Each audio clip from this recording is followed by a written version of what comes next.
St. Augustine. Dear brothers and sisters, we in heaven remember being on earth. We remember having great wants and suffering from poverty. Some of God's saints were wealthy on earth, of course, but many were not. The time in which you live is a time of great abundance for some. It would make God happy if this abundance could be shared. So few experienced hunger which resulted in disease and death.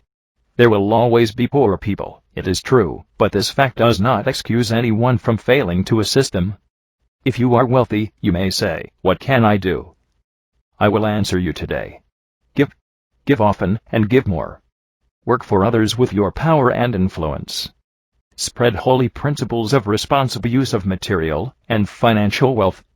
Also, deprive yourself of something. Sacrifice. Perhaps you are in a situation where you were accustomed to a high standard of living and now you have had to reduce your standard. Praise God for this. Rejoice, because in this circumstance you will learn many things. You will learn to trust God. You will learn to have compassion for others. You will learn that not everything has to do with bodily comfort. In looking back at my time of service on earth, I am aware that the time of greatest growth for me was the time when I suffered. This is basic spirituality, of course, in that it is hard to become holy if you never deny yourself. In order to become holy you must take up your cross. This cross can come in many forms, and the best response to the cross is always to pick it up and walk with it. Move. Do not lament that the cross has been placed on your doorstep. Accept the cross as coming from heaven, and, putting one foot in front of the other, climb the mountain toward Jesus. There are always people who suffer more than you and there will always be those who suffer less. Do not let poverty make you bitter. To do so would be to reject God's generous offer of holiness. During this time, many are suffering from financial difficulties. Is heaven any less present?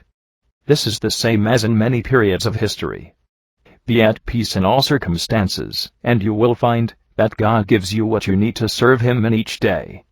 If you are hungry, offer this to God, even while asking Him to provide you with more food.